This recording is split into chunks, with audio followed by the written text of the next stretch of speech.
Hello बच्चों, कैसे हैं आप। मेरा नाम है अभिषेक कानूड़िया और आपका फिर से स्वागत है आपके अपने प्यार से चैनल संदीप कोचिंग क्लासेस पर। बच्चों, आज हम स्टार्ट करने जा रहे हैं आपकी क्लास 12th की केमिस्ट्री का चैप्टर नंबर 3 जिसका नाम है इलेक्ट्रोकेमिस्ट्री। तो चलिए बच्चों, हम स्टार्ट करते हैं कि इलेक्ट्रोकेमिस्ट्री क्या होता है और उसके अंदर क्या क्या टॉपिक हैं जो हमें कवर करने हैं। तो चलिए आज हम लेक्चर नंबर 1 स्टार्ट करते हैं। चलिए स्टार्ट करते हैं। तो बच्चों, सबसे पहले तो चैप्टर के नाम पर जाते हैं। तो चैप्टर का नाम जो है वो है इलेक्ट्रोकेमिस्ट्री। कभी हम इसके नाम की बात करें तो इसके नाम में देखिए दो बातें छुपी हुई है।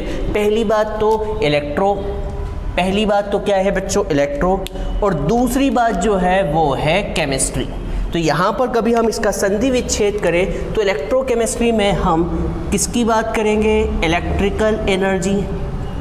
किसकी बात करने वाले हैं बच्चों, इलेक्ट्रोकेमिस्ट्री में इलेक्ट्रिकल एनर्जी। और केमिस्ट्री में हम किसकी बात करने वाले हैं बच्चों, केमिकल एनर्जी। तो बच्चों, नाम से पता चल चुका होगा कि इलेक्ट्रोकेमिस्ट्री एक ऐसी ब्रांच है जिसमें इलेक्ट्रिकल एनर्जी कन्वर्ट होती है केमिकल एनर्जी में, और केमिकल एनर्जी कन्वर्ट होगी किसमें, इलेक्ट्रिकल एनर्जी में। तो कभी हम इसकी डेफिनेशन या ब्रांच की बात करें तो इलेक्ट्रोकेमिस्ट्री एक ऐसी ब्रांच है केमिस्ट्री की जिसमें हम कन्वर्जन देखते हैं किसके बीच, इलेक्ट्रिकल एनर्जी और केमिकल एनर्जी के बीच। हम इलेक्ट्रिकल एनर्जी को केमिकल एनर्जी में भी कन्वर्ट कर सकते हैं और केमिकल एनर्जी को इलेक्ट्रिकल एनर्जी में भी कन्वर्ट कर सकते हैं। तो बच्चों, इलेक्ट्रोकेमिस्ट्री में हमें दो टॉपिक जो है पढ़ने हैं। पहला जो इलेक्ट्रिकल को केमिकल में कन्वर्ट करे और दूसरा जो केमिकल को इलेक्ट्रिकल में कन्वर्ट करे। तो बच्चों, सबसे पहले हम बात करते हैं इलेक्ट्रोकेमिकल सेल। किसकी बात कर रहे हैं बच्चों, इलेक्ट्रोकेमिकल सेल। नाम से पता चल रहा है कि एक ऐसा सेल है जो इलेक्ट्रिकल को केमिकल में भी कन्वर्ट कर सकता है और केमिकल को इलेक्ट्रिकल में भी कन्वर्ट कर सकता है। तो इलेक्ट्रोकेमिकल सेल को हम दो कैटेगरी में डिवाइड कर रहे हैं। फर्स्ट जो सेल है उसे कहते हैं हम गैल्वेनिक सेल। कौन सा सेल बच्चों, गैल्वेनिक सेल। और इस गैल्वेनिक सेल को हम वोल्टाइक सेल भी कहते हैं। क्या कहते हैं बच्चों, वोल्टाइक सेल। और वोल्टाइक सेल या गैल्वेनिक सेल का एक एग्जाम्पल है जिसे हम पढ़ने वाले हैं, डिटेल में पढ़ेंगे, जिसका नाम है डेनियल सेल। और दूसरा जो सेल है वो है इलेक्ट्रोलाइटिक सेल, जिसे हम दो पार्ट में कन्वर्ट कर रहे हैं। तो गैल्वेनिक सेल में और इलेक्ट्रोलाइटिक सेल में इसे हम पार्ट 1 नाम दे देते हैं, जो कि हम इसे पहले कवर करेंगे और इस वाले पार्ट को हम सेकंड बार में कवर करेंगे। तो बच्चों, हमारे पास दो पार्ट है, हमें सिर्फ इतना ही पढ़ना है। तो पार्ट 1 पढ़ना है और एक पार्ट 2 पढ़ना है। तो उम्मीद करता हूँ कि आपको चैप्टर का मीनिंग समझ में आ गया होगा। इलेक्ट्रोकेमिस्ट्री क्या होती है फिर से बता दूं। इलेक्ट्रोकेमिस्ट्री एक ऐसी ब्रांच है केमिस्ट्री की जिसमें हम इलेक्ट्रिकल एनर्जी और केमिकल एनर्जी के बीच कन्वर्जन को देखते हैं। किसे देखते हैं बच्चों, कन्वर्जन को। अब इलेक्ट्रोकेमिकल सेल जो होते हैं वो दो टाइप के होते हैं। फर्स्ट होता है गैल्वेनिक सेल, और गैल्वेनिक सेल को वोल्टाइक सेल कहते हैं। और वोल्टाइक सेल और गैल्वेनिक सेल का एक एग्जांपल है जिसे हम कहते हैं डेनियल सेल, जिसे हम बहुत ही इंपॉर्टेंट टॉपिक और इसे हम डिटेल में पढ़ेंगे। बहुत से बच्चों को यही समझ में नहीं आता कि इसके 3 नाम क्यों हैं। तो मैं कहूँगा ये दोनों नाम जो हैं ये दोनों नाम हैं और दोनों नाम के एक एग्जाम्पल है डेनियल सेल। तो नाम पे मत जाइए, मैं आपको इसका मीनिंग समझाऊंगा। और दूसरा जो है वो है इलेक्ट्रोलाइटिक सेल। इसका एक ही नाम है जिसे हम सेकंड पार्ट में कवर करेंगे। तो बच्चों, हम इस चैप्टर को दो पार्ट में डिवाइड कर रहे हैं, जैसा कि अभी मैंने बताया। पहले पार्ट में हम गैल्वेनिक सेल पढ़ेंगे जिसे हम वोल्टाइक सेल कहते हैं। तो बच्चों, मैं सबसे पहले गैल्वेनिक सेल के बारे में आपको डिटेल में बताऊँ कि गैल्वेनिक सेल क्या होता है। फिर से बता दूँ, गैल्वेनिक सेल को हम वोल्टाइक सेल भी कहते हैं। ये बार बार आपसे मैं कह रहा हूँ, गैल्वेनिक सेल को वोल्टाइक सेल भी कहते हैं। तो गैल्वेनिक सेल क्या होता है, गैल्वेनिक सेल जो होता है, जिसे मैं लिख देता हूँ, गैल्वेनिक सेल क्या होता है। तो बच्चों, गैल्वेनिक सेल को कभी आप क्या दें, गैल्वेनिक सेल को आप केमिकल एनर्जी दें, केमिकल एनर्जी दें तो गैल्वेनिक सेल जो होगा इस केमिकल एनर्जी को किस में कन्वर्ट कर देगा बच्चों? इलेक्ट्रिकल एनर्जी में। किस में कन्वर्ट कर देगा? इलेक्ट्रिकल एनर्जी में। सर कैसे करेगा? ये तो मैं आपको बिल्कुल डिटेल में पढ़ाऊंगा, अभी सिर्फ मैं डेफिनेशन बता रहा हूँ। आपसे कोई पूछे गैल्वेनिक सेल क्या होता है तो आप झट से जवाब देंगे क्या? It is a cell which convert chemical energy into electrical energy. कहने का मतलब ये है कि कभी आप इसे इनपुट में क्या दें बच्चों? इनपुट में आप इसे केमिकल एनर्जी प्रोवाइड करें तो ये उसके बदले में तुम मुझे खून दो मैं तुम्हें आज़ादी दूंगा, वैसे ही तुम मुझे इनपुट में केमिकल एनर्जी दो तो मैं बदले में तुम्हें कौन सी एनर्जी दूंगा बच्चों? इलेक्ट्रिकल एनर्जी दूंगा। तो ये है गैल्वेनिक सेल की डेफिनेशन, जिसमें हम केमिकल एनर्जी को किस में कन्वर्ट करने वाले हैं? इलेक्ट्रिकल एनर्जी में। अब गैल्वेनिक सेल के बाद दूसरा सेल जो है वो कौन सा है बच्चों? कौन सा है? Electrolytic cell. कौन सा सेल है बच्चों? Electrolytic cell. तो आपको इसकी डेफिनेशन अब पता ही चल चुकी होगी। इलेक्ट्रोलाइटिक सेल जो होगा गैल्वेनिक सेल का उल्टा होगा। तो आप बता सकते हैं इलेक्ट्रोलाइटिक सेल क्या होगा? क्या आप बता सकते हैं इलेक्ट्रोलाइटिक सेल क्या होगा? तो बच्चों इलेक्ट्रोलाइटिक सेल क्या होता है मैं बता दूं, ये जस्ट उल्टा है गैल्वेनिक सेल के। इसका मतलब आप इलेक्ट्रोलाइटिक सेल में इलेक्ट्रिकल एनर्जी दें तो ये इसके बदले में कौन सी एनर्जी देगा? कौन सी एनर्जी देगा बच्चों? Chemical energy. ठीक है, हम इसके सारे एग्जाम्पल भी पढ़ेंगे, अभी फिलहाल डेफिनेशन हम पढ़ रहे हैं। तो कभी इसका मतलब ये हुआ कि कभी आपने इसमें इनपुट क्या दिया? इनपुट आपने इलेक्ट्रिकल एनर्जी दी। आपने इनपुट क्या दिया बच्चों? इलेक्ट्रिकल एनर्जी दी। तो ये बदले में तुम मुझे खून दो मैं तुम्हें आज़ादी दूंगा। आपको ये वाला डायलॉग तो याद होगा। वैसे ही तुम मुझे इनपुट में इलेक्ट्रिकल एनर्जी दो तो मैं तुम्हें बदले में कौन सी एनर्जी दूंगा? केमिकल एनर्जी दूंगा। तो बच्चों ये है आज का पूरे चैप्टर का टॉपिक। हम इस चैप्टर को दो पार्ट में डिवाइड कर चुके हैं। जैसा कि मैंने कहा पहले पार्ट में हम गैल्वेनिक सेल को पढ़ेंगे, इसके न्यूमेरिकल्स करेंगे, बहुत कुछ पढ़ने वाले हैं। और सेकंड में हम क्या पढ़ने वाले हैं? Electrolytic cell. तो हमने इस चैप्टर को दो पार्ट में डिवाइड कर दिया है। उम्मीद करता हूँ कि ये वाला पार्ट जो है 4 से 5 लेक्चर में कंप्लीट हो जाए और ये वाला जो है 3 से 4 लेक्चर में, तो टोटल 8 से 9 लेक्चर जो है हमें लगेंगे इसको पूरा पढ़ाने में विथ न्यूमेरिकल्स करवाने में। और पिछले साल जेईई के जो कंसेप्चुअल क्वेश्चन या न्यूमेरिकल्स आए हैं उनको भी मैं डिटेल में सबसे आखिरी में करवाऊंगा। तो बच्चों चलिए हम देखते हैं इलेक्ट्रोकेमिस्ट्री में आगे क्या है। तो बच्चों गैल्वेनिक सेल को हम डिटेल में पढ़ने वाले हैं। आप जल्दी से इसे नोट डाउन कर लें और नोट डाउन करने के बाद और हो सके तो इसका स्क्रीनशॉट ले लें। जो करना है वो जल्दी करें, जल्दी कीजिए बच्चों।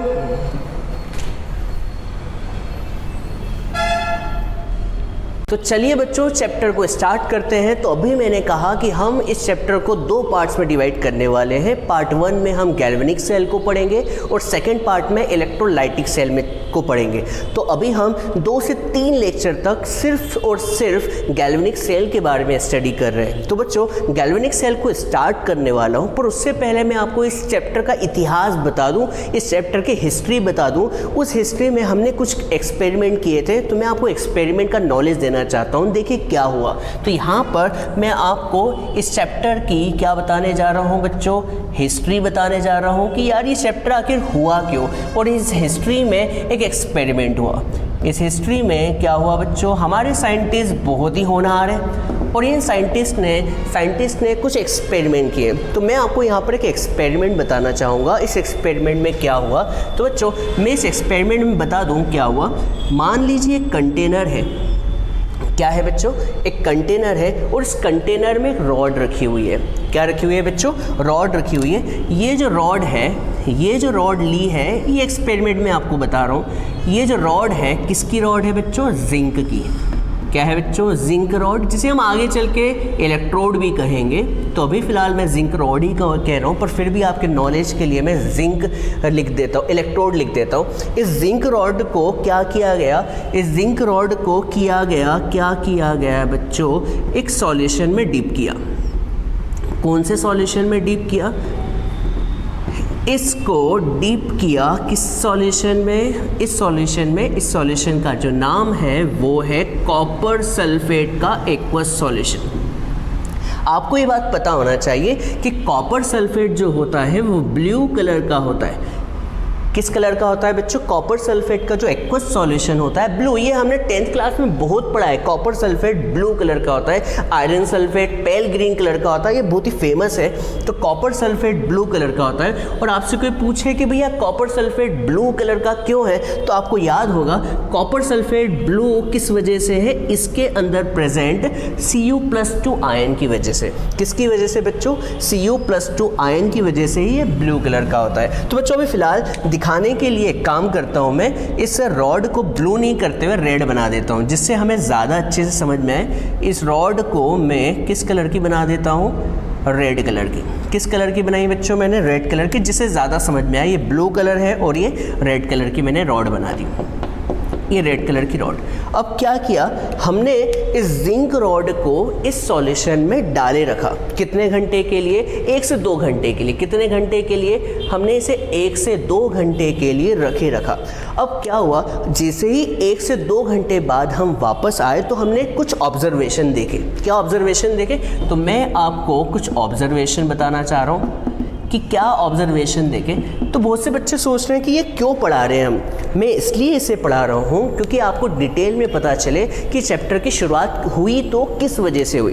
बच्चों चैप्टर जब शुरू होता है तो उसके पहले कुछ एक्सपेरिमेंट होते हैं, वो एक्सपेरिमेंट कभी सक्सेसफुल हो जाते हैं तो एक्सपेरिमेंट के बाद हम कुछ फैक्ट लगाने लगते हैं कि इस वजह से ये हुआ है और इस वजह से ये हुआ है, तो इसकी वजह से हम और क्या क्या इसका फ़ायदा उठा सकते हैं। तो देखिए हमारे साइंटिस्ट कितने चतुर हैं, उन्होंने एक एक्सपेरिमेंट किया, उस एक्सपेरिमेंट में सफलता पाई और सफलता पाके उन्होंने एक चक्कर ही रच डाला जो आजकल आप सेल यूज़ करते हैं, चाहे वो रिमोट में हो, घड़ी में लगते हो, कोई से भी सेल हो, तो ये सेल जो होते हैं इसी चैप्टर की देन है। तो बच्चों हम यहाँ पर अब डिटेल में बात करते हैं कि हमने जिंक रॉड को किसके अंदर डीप किया हुआ है? कॉपर सल्फेट के एक्वस सॉल्यूशन में, जो कि ब्लू कलर का होता है। और आपसे कोई पूछे कि कॉपर सल्फेट ब्लू कलर का क्यों होता है, तो आप सीधे से जवाब देना कि Cu+2 आयंस की वजह से। किसकी वजह से बच्चों? Cu+2 ions. अब बच्चों जैसे ही हमने इसे डीप किया और 1 से 2 घंटे के लिए छोड़ दिया तो हमने 4 ऑब्जर्वेशन देखे।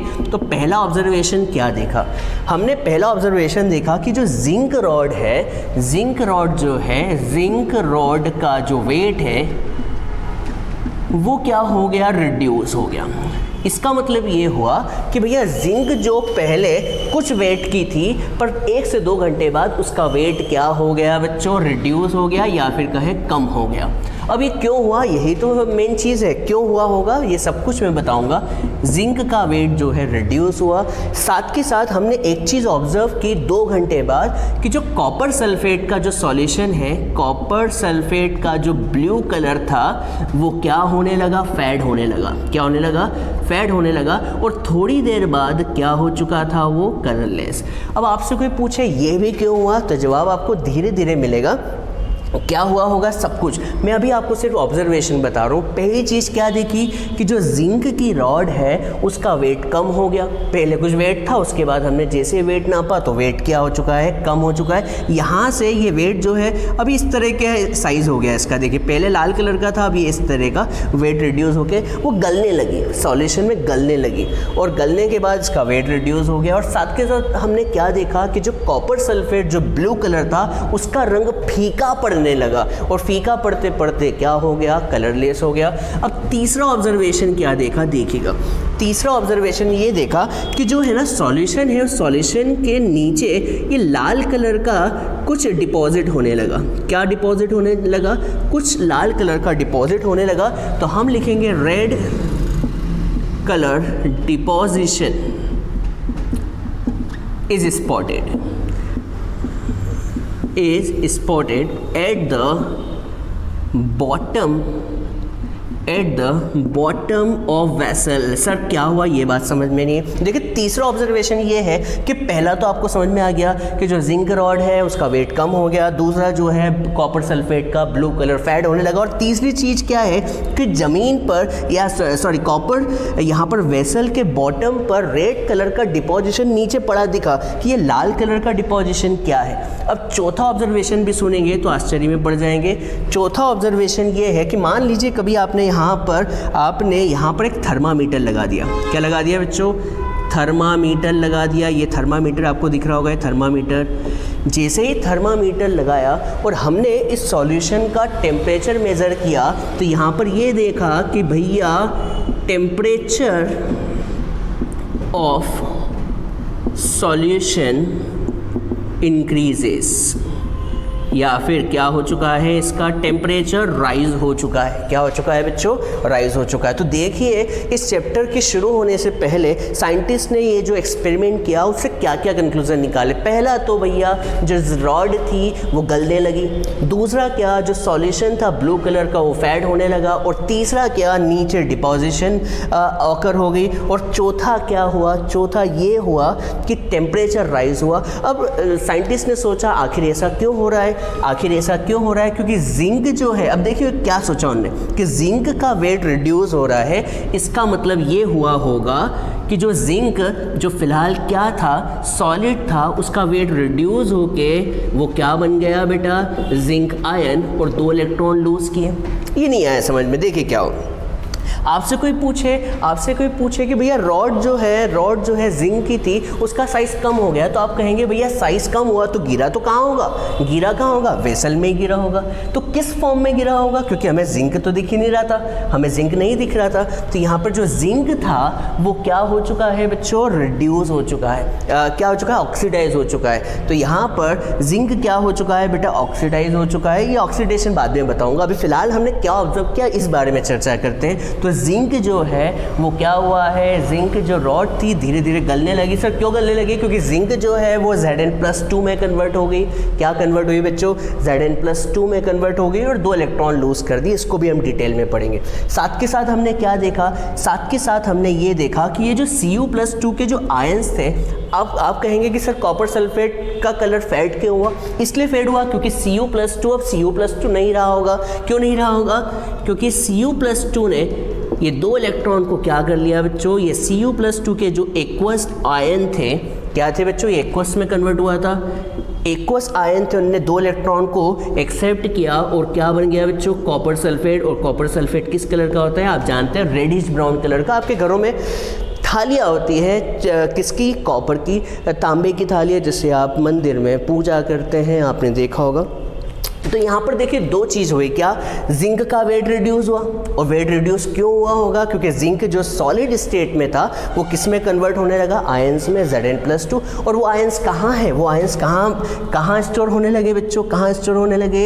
इस वेसल में। और साथ के साथ यहाँ पर जो ब्लू कलर के Cu+2 आयन थे वो ब्लू कलर फेड क्यों हुआ होगा? क्यों हुआ होगा? क्योंकि Cu+2 ने उन 2 इलेक्ट्रॉन को एक्सेप्ट किया, और एक्सेप्ट करके क्या बना दिया? Copper solid. और कॉपर सॉलिड क्या था? रेड कलर का, और रेड कलर का था। ये रेड कलर का कॉपर कहाँ पर डिपॉजिट होने लगा बच्चों? बॉटम में। तो बच्चों यहाँ पर हमने आपको एक्सपेरिमेंट समझाया, और उम्मीद करता हूँ आपको एक्सपेरिमेंट समझ आ गया होगा। आप कभी यहाँ पर ध्यान से देखें तो यहाँ पे जिंक के साथ क्या हुआ?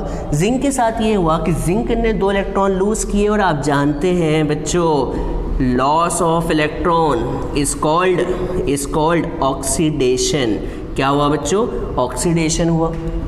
और वही Cu+2 के साथ क्या हुआ? Cu+2 ने इलेक्ट्रॉन को एक्सेप्ट किया, और आप जानते हैं gain of electron is called reduction. Gain of electron is called बच्चों क्या होता है? रिडक्शन।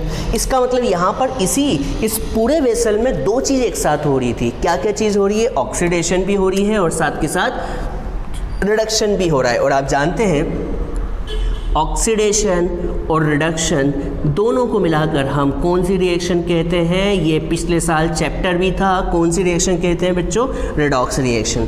तो यहाँ पर आपको या फिर एक साइंटिस्ट को ये समझ में आने लगा कि भैया एक ही वेसल में दो रिएक्शन एक साथ हो रही है, ऑक्सीडेशन भी हो रहा है, रिडक्शन भी हो रहा है, और साथ के साथ दोनों मिलाकर कौन सी रिएक्शन हो रही है? Redox reaction. यहाँ पर जितने इलेक्ट्रॉन का लॉस हो रहा है उतने ही इलेक्ट्रॉन का गेन होंगे, एक रेडॉक्स रिएक्शन हो रही है। उम्मीद करता हूँ आपको एक्सपेरिमेंट समझ में आया होगा। क्या हुआ ये आपको पूरी तरीके से मैं समझा चुका हूँ। तो अब हम बिना देर किए स्टार्ट कर रहे हैं गैल्वेनिक सेल। कौन सा सेल बच्चों?